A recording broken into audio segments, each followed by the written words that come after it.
الله أكبر أشهد أن لا إله إلا الله أشهد أن محمدا رسول الله حي على الصلاة حي على الفلاح قد قامت الصلاة قد قامت الصلاة الله أكبر لا إله إلا الله لا إله إلا الله رسول الله صلى الله عليه وسلم استووا واعتدلوا صفوفكم فإن التسوية تسبب من تمام الصلاة والاستقامة من سبحان الصلاة صلى الله رحمكم الله.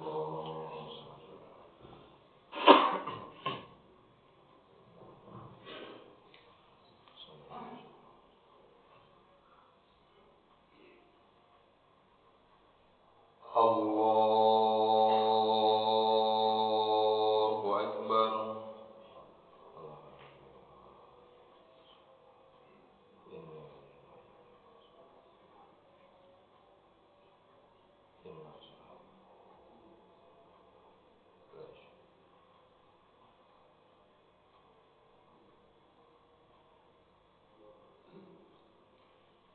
بسم الله الرحمن الرحيم.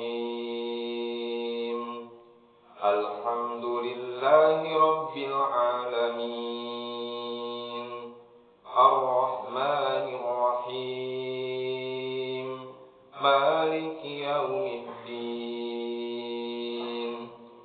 إياك نعبد وإياك نستعين اهدنا الصراط المستقيم صراط الذين أنعمت عليهم غير المغضوب عليهم ولا الضالين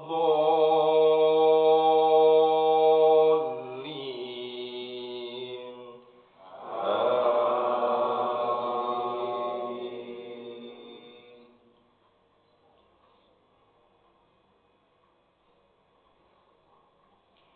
ما كان محمد أبا أحد من رجالكم ولكن رسول الله وخاتم النبيين وكان الله بكل شيء عليما.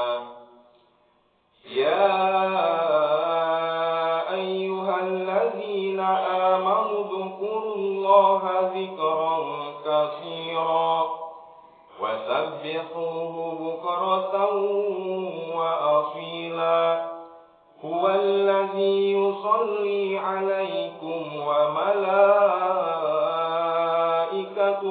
ليخرجكم من الظلمات إلى النور وكان بالمؤمنين رحيما.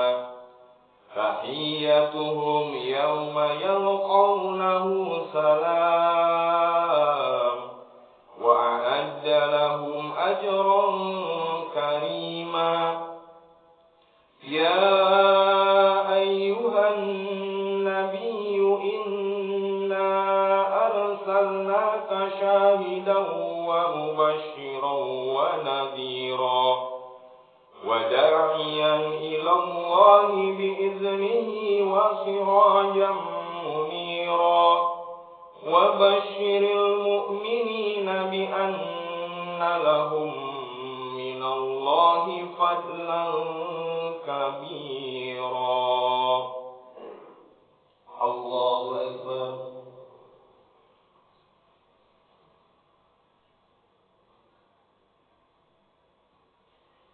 سمع الله لمن حمده. الله أكبر.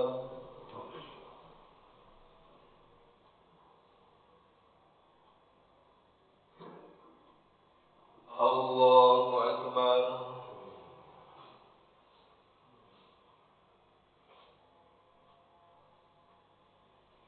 الله أكبر.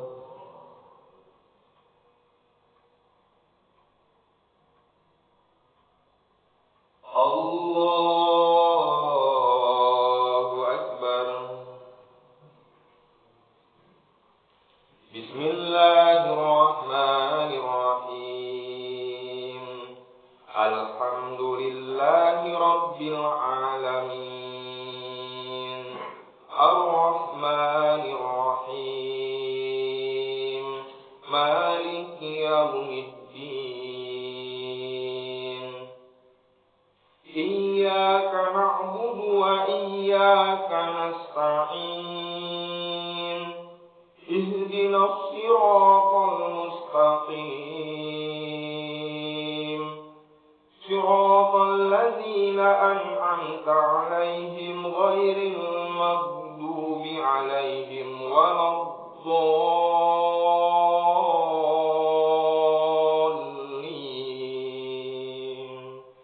آمين.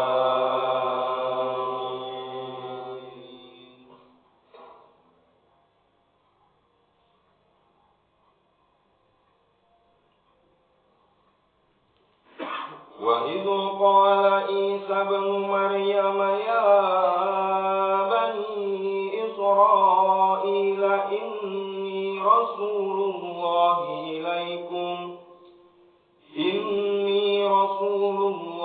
إليكم مصدقا لما بين يدي من التوراة ومبشرا برسول يأتي من بعد اسمه أحمد فلما جاءهم بالبينات قالوا هذا سحر مبين ومن أظلم ممن افترى على الله الكذب وهو يدعى إلى الإسلام والله لا يهدي القوم الظالمين يريدون ليطفئوا نور الله بأفواههم والله متم نوره ولو كره الكافرون هو الذي أرسل رسوله بالهدى ودين الحق ليظهره على الدين كله ولو كره المشركون. الله أكبر.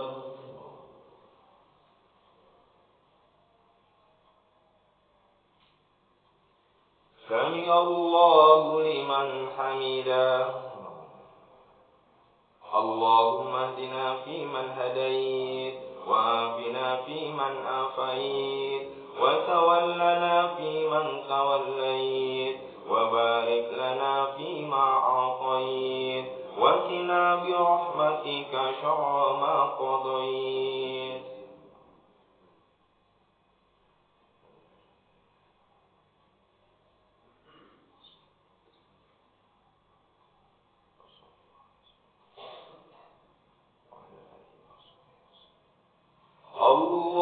الله أكبر.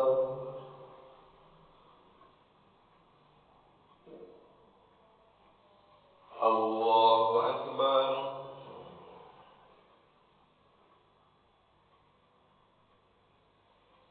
الله أكبر.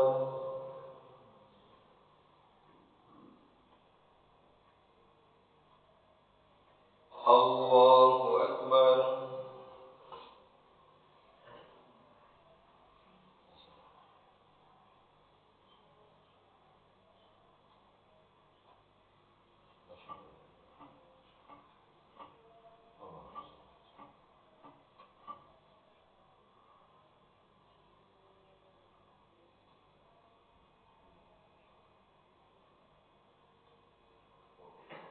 السلام عليكم ورحمة الله. السلام عليكم ورحمة الله. أستغفر الله العظيم.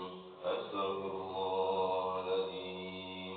أستغفر الله العظيم الذي لا إله إلا هو الحي القيوم وأتوب إليه من جميع المعاصي والذنوب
muslimat jemaah Masjid Al-Barakah yang dirahmati oleh Allah Subhanahu wa taala.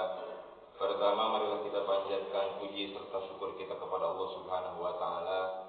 Shalawat dan salam atas Nabi kita Muhammad sallallahu alaihi wasallam, keluarga, sahabat dan pengikutnya hingga yaumil kiamah.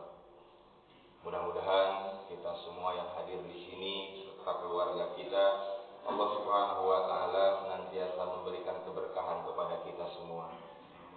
Pagi hari ini insyaallah tanggal 30 Rabiul Awal, di akhir bulan di mana Nabi kita dilahirkan.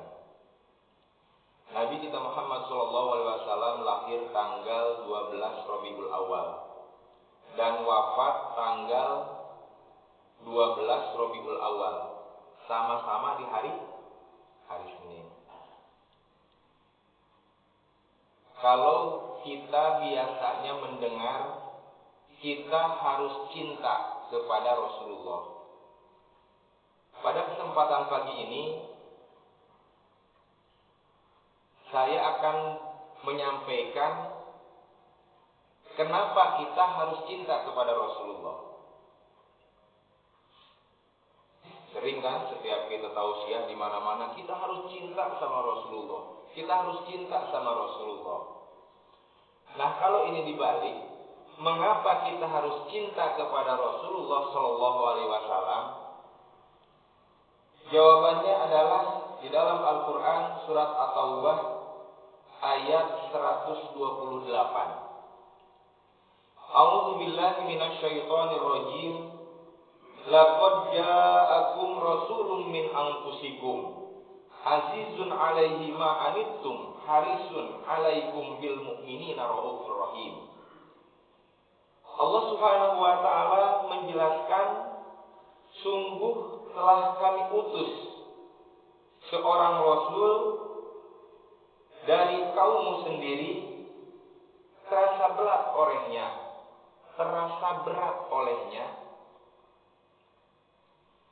penderitaan yang kamu alami. Dia sangat menginginkan keimanan dan keselamatan bagimu, penyantun dan penyayang terhadap orang-orang yang beriman. Jadi jawabannya, kenapa kita harus cinta kepada Rasulullah sallallahu alaihi wasallam? Ternyata Rasulullah ini subhanallah lebih mencintai kita daripada kita. Coba bayangkan, kita yang belum lahir sebagai umat dari Nabi Muhammad sallallahu alaihi wasallam, Rasul telah risau di dalam hatinya. Beliau Nabi menginginkan bagi kita agar kita ini umatnya semua beriman kepada Allah Subhanahu wa taala. Allahu Akbar. Dan Rasul menginginkan keselamatan kita. Rasul Maha penyayang terhadap orang-orang yang beriman. Coba kita perhatikan, Rasul ini rata-rata kurban 100 ekor sapi. Di samping beliau kurban untuk dirinya, untuk keluarganya, dan Rasul juga kurban untuk umatnya. Barangkali di antara kita diberikan kesempitan rezeki oleh Allah Subhanahu wa taala, ternyata Rasul 14-15 abad yang lalu sudah mengkurbankan kita. Allahu Akbar. Mungkin ada nggak kita sebagai orang tua mikirin kurban anak, mikirin kurban keluarga? Rasul jauh-jauh hari sudah mengkurbankan kita. Bahkan Rasulullah Shallallahu Alaihi Wasallam ini di akhir hayatnya ini sangat begitu berkesan. Di dalam sirah-sirah Rasulullah Shallallahu Alaihi Wasallam, apabila kita membaca, apabila kita mendengar, insya Allah bagi orang yang beriman, ketika disampaikan sirah-sirah Rasulullah Shallallahu Alaihi Wasallam, maka imannya akan meningkat. Nah, di dalam kesempatan pagi ini saya akan menyampaikan cuplikan-cuplikan kisah-kisah Rasulullah Shallallahu Alaihi Wasallam. Rasulullah Shallallahu Alaihi Wasallam sebelum wafat 6 bulan, ini tanda-tandanya sudah terlihat oleh para sahabat. Di antaranya adalah Rasulullah Shallallahu Alaihi Wasallam ketika berkurban 100 ekor unta. Unta pertama dipotong oleh Rasulullah, unta kedua dipotong oleh Rasulullah, unta ketiga dipotong oleh Rasulullah. Singkat cerita sampailah unta yang ke-63. Sampainya 63, Rasulullah memotong untanya, kurbannya, maka Rasulullah berhenti dan diserahkan kepada Sayyidina Ali. Allahu Akbar. Nah, ini para sahabat baru paham setelah wafat Rasulullah. Ternyata Rasulullah ini merupakan dari 63 itu menandakan bahwa Rasulullah akan wafat di usia 63 tahun. Dan Rasulullah Shallallahu Alaihi Wasallam tidak ingin di setiap tahunnya ada yang terlewat kurban. 1 tahun pertama waktu lahir itu sudah kurban Rasulullah, dihitungnya 2, 3 sampai 63. Jadi Rasulullah tidak pernah terlewat kurbannya di setiap tahunnya. Kemudian Bapak Ibu hadirin jamaah yang dirahmati oleh Allah Subhanahu wa taala, cintanya sahabat, subhanallah, apalagi kalau kita dengar sirah sahabat yang bernama Abu Bakar. Abu Bakar itu seorang yang betul-betul tanpa ragu mengakui bahwa kenabian Rasulullah Shallallahu Alaihi Wasallam. Sahabat Abu Bakar Siddiq ini siap mengorbankan seluruh hartanya, seluruh jiwanya demi Rasulullah Shallallahu Alaihi Wasallam dan agama Islam. Allahu Akbar. Bapak Ibu hadirin jamaah yang dirahmati oleh Allah Subhanahu Wa Taala, satu ketika Sayyidina Umar bersama dengan Rasulullah Shallallahu Alaihi Wasallam keluar dari masjid, kemudian menepuk pundak Sayyidina Umar. Kaifa asbahtu ya Umar? Sayyidina Umar menjawab, baik ya Rasulullah. Sayyidina Umar berkata, wahai Rasulullah, aku cinta kepada dirimu melebihi dari keluargaku, melebihi dari anakku, kecuali diriku sendiri. Rasulullah menepuk kembali pundak Sayyidina Umar. La ya Umar, la ya Umar. Belum sempurna iman engkau wahai Umar. Mendengar pernyataan Rasulullah tersebut, langsung Sayyidina Umar mengubah pernyataannya. Wahai Rasulullah, aku cinta kepada dirimu melebihi dari bapakku dan anakku, keluargaku, termasuk diriku. Cinta kepada diriku sendiri. Allahu Akbar. Tanpa berpikir lama. Di dalam kesempatan lain ditanya oleh anaknya, wahai ayah Ibnu Umar, kenapa engkau begitu langsung mengubah pernyataan engkau terhadap cintanya Rasulullah? Kemudian Sayyidina Umar berkata kepada anaknya, wahai anakku, kalau Nabi Muhammad Rasul itu beliau betul-betul memperhatikan kita, betul-betul sayang, cinta terhadap diri kita. Sedangkan nafsu yang ada di dalam diri kita, dia tidak akan peduli walaupun diazab oleh Allah Subhanahu wa taala. Inilah cintanya Sayyidina Umar ini, mengatakan kalau Rasulullah ini cinta terhadap umatnya melebihi apapun, begitu cintanya sangat tinggi terhadap umatnya. Nah, kenapa kata Sayyidina Umar ini saya tidak mencintai Rasulullah seutuhnya? Dalam kesempatan lain, di setiap sholat ada satu sahabat. Dia sering datang duluan.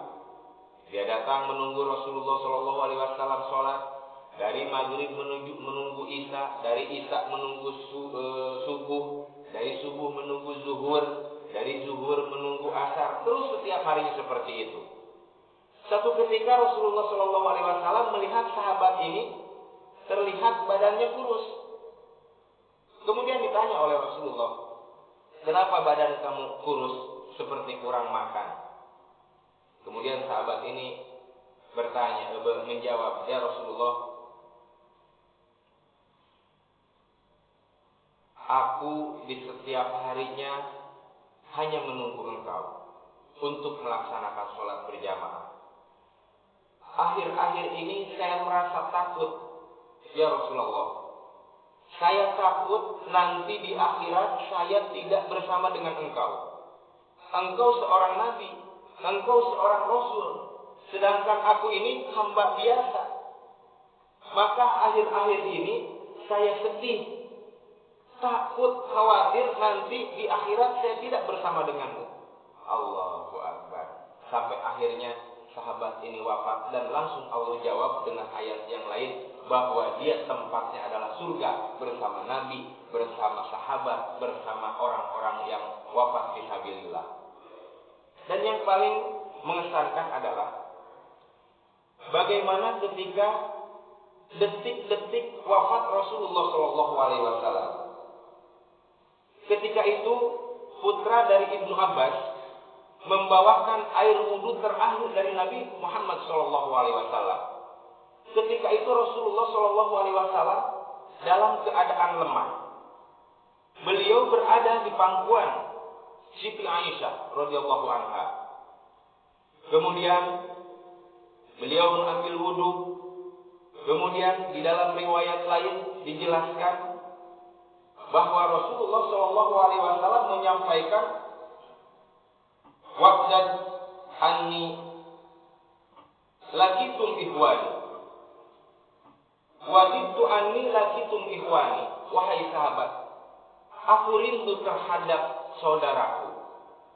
Kemudian para sahabat ini berkata kepada Rasulullah SAW, awalaisa nahnu ihwanuka? Wahai Rasulullah, apakah aku ini bukan saudaramu? Rasul menjawab, antum ashabi, kamu adalah sahabatku. Kemudian siapa wahai Rasulullah saudara-saudaramu? Rasul menjawab, saudara-saudaraku adalah orang yang tidak pernah berjumpa denganku tetapi dia beriman kepadaku. Rindu Rasulullah SAW terhadap kita semua. Bahkan rindunya Rasulullah SAW kelak di akhirat, beliau menunggu orang-orang yang beriman di samping telaga, di dekat pintu surga. Dia menantikan semua umatnya masuk surga. Allahu Akbar. Ini mana jemaah Masjid Al-Barakah? Mana si fulan, mana si fulan, mana si fulan? Ini ditunggu oleh Rasulullah SAW. Allahu Akbar. Coba kita bayangkan Bapak Ibu hadirin rahimakumullah. Rasul menginginkan kita ini selamat. Rasul menginginkan kita ini semua masuk surganya Allah Subhanahu wa taala. Sehingga Allahu Akbar, Rasulullah menjamin apabila tertusuk duri pun kita, maka itu akan dijadikan kifarat oleh Allah Subhanahu wa taala sebagai penebus dosa. Pada saat itu kemudian Rasulullah SAW mulai terasa dari kakinya ini dingin. Terus dingin sampai ke lutut, sampai ke perut. Begitu sampai ke perut, Rasulullah SAW merasakan sakit. Sakit ketika wafat.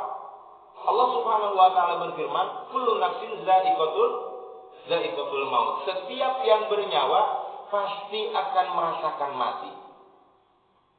Jadi Rasul wafat pun merasakan hal yang serupa. Mudah bagi Allah Subhanahu wa taala untuk menjadikan Rasul ini wafatnya dalam keadaan ya ayyatuhan nafsul mutmainnah. Tetapi ini adalah contoh. Apakah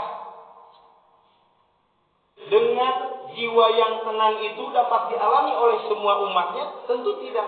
Karena nanti akan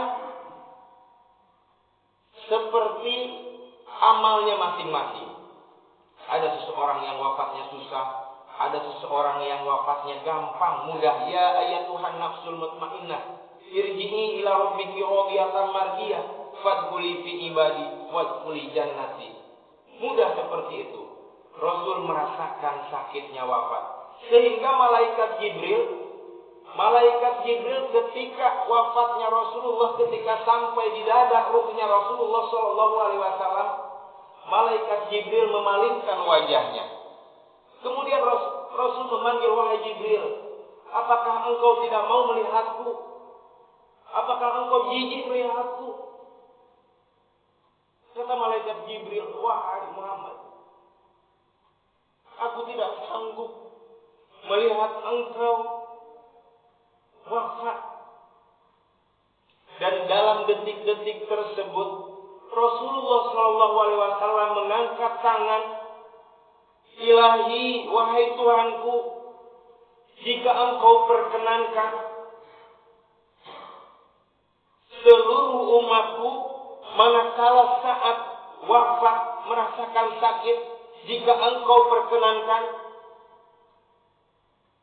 timpakanlah seluruh sakit sakaratul maut umatku pada diriku pada saat itu. Allahu Akbar. Ini Rasulullah SAW cinta kepada kita semua sehingga tidak ingin umatnya merasakan kematian yang begitu sakit, sehingga Rasul memohon kepada Allah agar sakitnya ditimpakan pada saat sakaratul maut Rasul. Allahu Akbar. Sampai cintanya seperti itu, Bapak Ibu hadirin rahimahumullah. Allahu Akbar. Ya Nabi, salam, salam alaika. Ya Rasul, salam, salam alaika. Ya Habib, salam, salam alaika. Salawatullah alaika. Sekali lagi kita salawat. Ya Nabi, salam, salam alaika. Ya Rasul, salam, salam alaika. Ya Habib, salam, salam alaika. Salawatullah alaika. Suatu hari malaikat Jibril datang kepada Rasulullah sallallahu alaihi wasallam. Wahai Rasulullah, sesungguhnya Allah Subhanahu wa taala sedang membesarkan api neraka. Kemudian Rasul bertanya kepada malaikat Jibril, wahai Jibril, terangkanlah kepadaku bagaimana sifat neraka. Malaikat Jibril menjelaskan keadaan neraka. Sesungguhnya neraka itu bertingkat-tingkat bersusun-susun. Di setiap tingkatan mempunyai lubang-lubang. Di tingkatan pertama diisi oleh orang-orang munafik. Allah Subhanahu wa taala jelaskan, innal munafiqina fid darkil asfali minan nar walang tajida lahum nasira. Dan di antara jarak yang satu dengan jarak yang lainnya mempunyai jarak 70 tahun perjalanan dan mempunyai panas 70 kali lipat lebih panas dari neraka yang sebelumnya. Yang pertama diisi oleh orang-orang munafik, innal munafiqina fid darkil asfali minan nar walang tajida lahum nasira. Sesungguhnya orang-orang munafik tempatnya adalah neraka yang paling bawah, neraka yang paling panas, walang tajida lahum nasira, tidak ada pertolongan bagi mereka. Kemudian di tingkatan yang kedua diisi oleh orang-orang musyrik. Orang musyrik ini dia beragama Islam, tetapi dia mengaku beriman, tetapi dia menyembah kepada selain Allah. Dia minta kepada gunung, dia menghambakan jabatannya, dia menghambakan atasannya, dia menduakan Allah Subhanahu wa taala, maka tempatnya adalah neraka tingkatan yang kedua. Kemudian yang ketiga diisi oleh orang-orang yang tidak pernah melaksanakan sholat. Allah Subhanahu wa taala jelaskan, ma salakakum fi saqar? Apakah yang membuatmu berada di neraka saqar? Mereka menjawab, qalu lam nakum minal musallin. Aku dahulu di dunia tidak pernah melaksanakan sholat. Walam nakunut imul miskin, dan tidak pernah menganjurkan memberi makan terhadap orang-orang miskin. Wa kunna nahudu ma'al shaidin, dan aku selalu bersama orang-orang yang membicarakan kebatilan. Inilah tempatnya adalah neraka yang ketiga. Kemudian di tingkatan yang keempat diisi oleh syaitan dan pengikutnya. Setan yang menggoda manusia dan manusia ini mengikuti ajakan setan, maka tempatnya adalah neraka tingkatan yang keempat. Kemudian yang kelima, diisi oleh orang-orang yang enggan mengeluarkan zakat. Kemudian di tingkatan yang keenam, diisi oleh orang-orang Yahudi. Kemudian malaikat Jibril terdiam. Rasul bertanya, wahai Jibril, siapakah penghuni neraka ketujuh? Sampai 3 kali Rasulullah SAW bertanya, wahai Jibril, mengapa engkau diam? Siapakah penghuni neraka yang ketujuh? Kemudian malaikat Jibril menjawab, ummatuka ya Muhammad. Mendengar kata-kata ini, Rasulullah SAW pingsan. Pingsan karena mendengar akan ada umatnya yang masuk ke neraka. Allahu Akbar. Kemudian di dalam pingsannya, malaikat Jibril meraih Rasulullah, menyimpannya di pangkuannya. Tak lama kemudian Rasul terjaga dari pingsannya sambil bercucuran air mata. Dia bertanya kepada malaikat Jibril seolah-olah tidak percaya, wahai Jibril, awayadkhulu ummati annar? Apakah benar akan ada umatku masuk neraka? Malaikat Jibril menjawab, na'am ya Muhammad, ummatuka murtakibul kabair walam yatubu. Orang dari kalangan umatmu semasa hidupnya dia mempunyai dosa besar dan mati dia belum bertaubat. Allahu Akbar. Maka yang dikatakan apabila orang yang masih mempunyai iman, ya, dia mati dalam keadaan berlumuran dosa, maka ia akan masuk dulu ke neraka. Kemudian setelah nanti habis dosanya, maka akan diangkat oleh Allah Subhanahu wa taala, dimasukkan ke surga.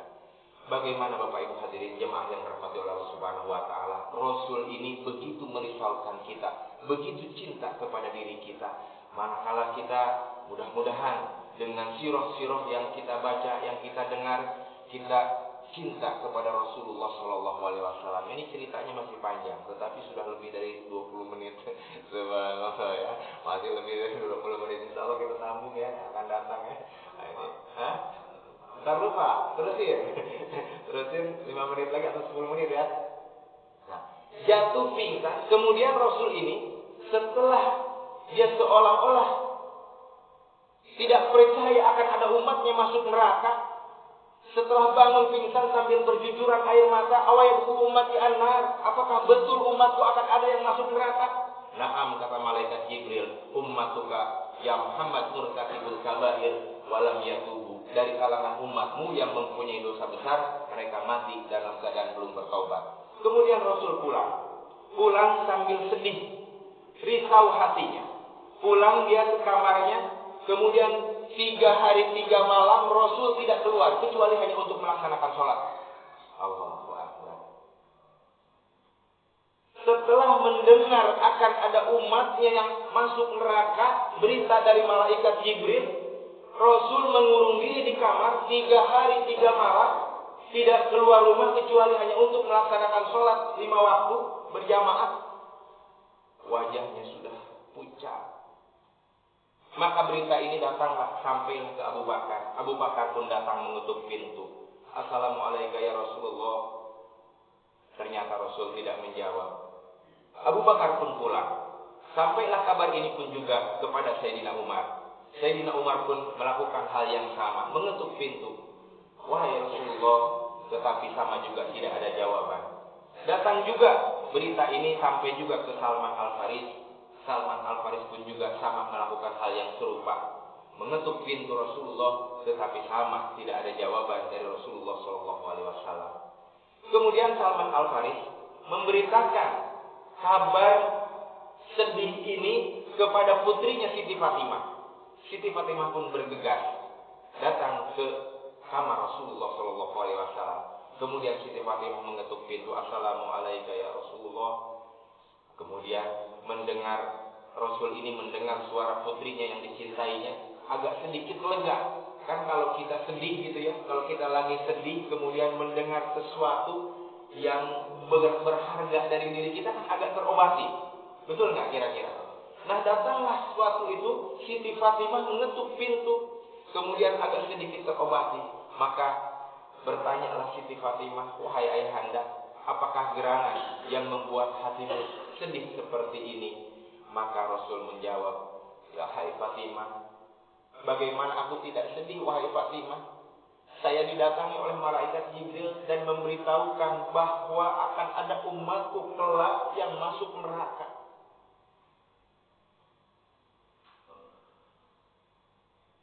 Sedih Rasul. Pernah nggak kita sebagai orang tua, sebagai manusia, sedih kita melihat hal-hal yang belum baik terhadap diri kita sehingga kita mohon ampun kepada Allah? Rasul 14 abad yang lalu merisaukan kita semua orang yang beriman, seolah-olah tidak rela kita masuk ke nerakanya Allah Subhanahu wa taala. Allahu akbar. Begitu cintanya Bapak Ibu hadirin jemaah yang dirahmati Allah Subhanahu wa taala. Kemudian kita balik sama diri kita sekarang. Apakah cinta kita terhadap Rasul ini sudah benar?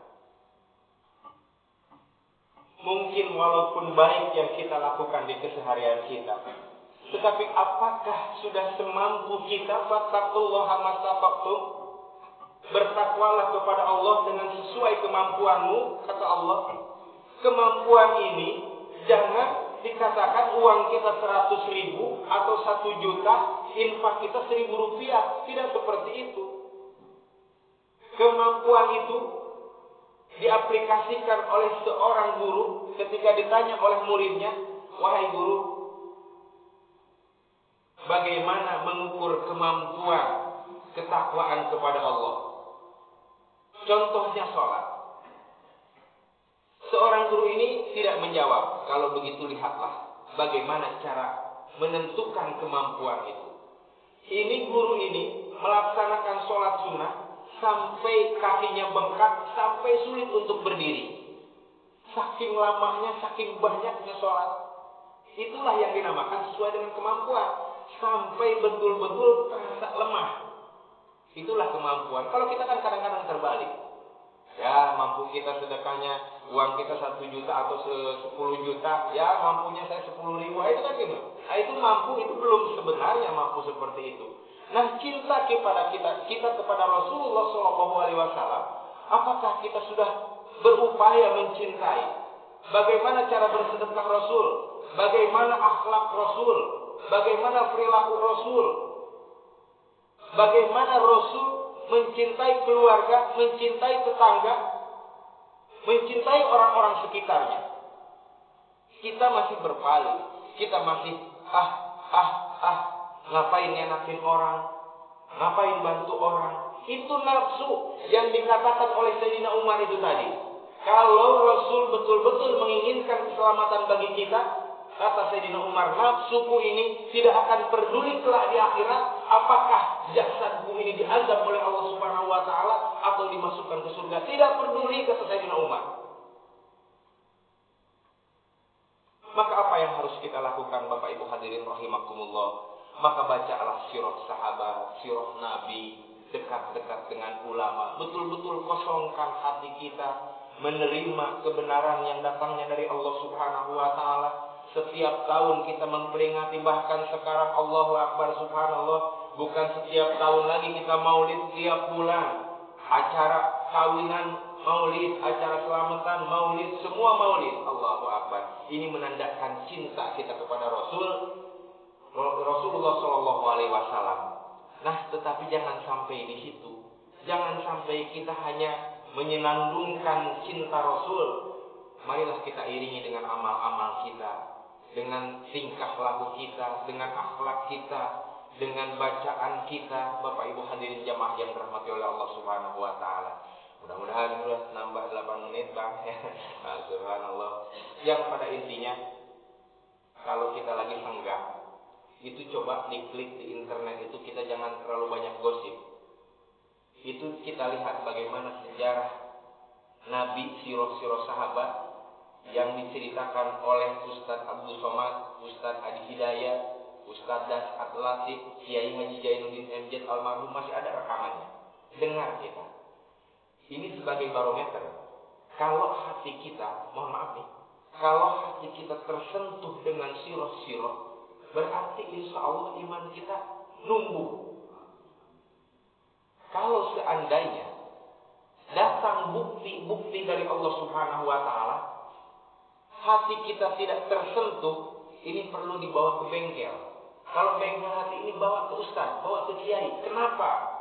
Apakah ada kesalahan di dalam hati ini? Karena banyak aspek hati ini menjadi keras, banyak aspeknya. Maka bawa, kalau seandainya mendengar cerita sedih dari Rasul, kemudian hati tidak tersentuh, kalau memang menyampaikannya bagus, itu seperti itu. Ada juga menyampaikan tetapi bercanda, ya, seperti itu. Nah, maka insya Allah kita jangan sampai kita seremoni saja cinta kepada Rasul, kita implementasikan di dalam kehidupan kita, maka insya Allah kita termasuk orang yang dirindukan oleh Rasulullah Sallallahu Alaihi Wasallam. Amin ya Rabbal Alamin. Insya Allah, Pak. Nanti siapa saja yang sholat di sini itu ditunggu oleh Rasulullah Sallallahu Alaihi Wasallam. Allahu Akbar. Mudah-mudahan kita semua berjumpa dengan Rasulullah Sallallahu Alaihi Wasallam dalam keridhaan Allah Subhanahu Wa Taala. Mudah-mudahan Allah Subhanahu Wa Taala mengampuni seluruh dosa dan kesalahan kita. Allah Subhanahu Wa Taala mengampuni seluruh dosa dan kesalahan orang tua kita, keluarga kita, kerabat kita. Amin ya Rabbal Alamin. Al-Fatihah. A'udzubillahi minasyaitonirrajim. Bismillahirrahmanirrahim. Alhamdulillahirabbil alamin arrahmanir rahim maliki yaumiddin. Iyyaka na'budu wa iyyaka nasta'in ihdinas siratal mustaqim siratal ladzina an'amta 'alaihim ghairil maghdubi 'alaihim waladdallin. Amin. Bismillahirrahmanirrahim. Alhamdulillahirabbil alamin. Allahumma shalli 'ala sayyidina Muhammadin wa 'ala alihi wa ashabihi ajmain. Rabbana zalamna anfusana wa illam taghfir lana wa tarhamna lanakunanna minal khasirin. Allahumma ighfir lana dzunubana wa liwalidina warhamhum kama rabbawna shighara wa li jami'il mu'minina wal mu'minat wal muslimina wal muslimat al ahya'i minhum wal amwat. Rabbana hab lana min azwajina wa dhurriyyatina qurrata a'yun waj'alna lil muttaqina imama. Allahumma hadza jam'an marhuma wa tafarruqana min ba'dihi tafarruqan ma'suma. Allahumma inna nas'aluka salamatan fid din wa afiyatan fil jasad wa ziyadatan fil ilmi wa barakatan fil rizqi wa taubatan qablal maut wa taubatan qablal maut wa taubatan qablal maut wa rahmatan indal maut wa maghfiratan ba'dal maut. Allahumma hawwin alaina fi sakaratil maut wan najata minan nari wal afwa indal hisab. Rabbana atina fid dunya hasanah wa fil akhirati hasanah wa qina azabannar. Bi fadlika subhana rabbika rabbil izzati amma yasifun wa salamun alal mursalin walhamdulillahi rabbil alamin. Sallallahu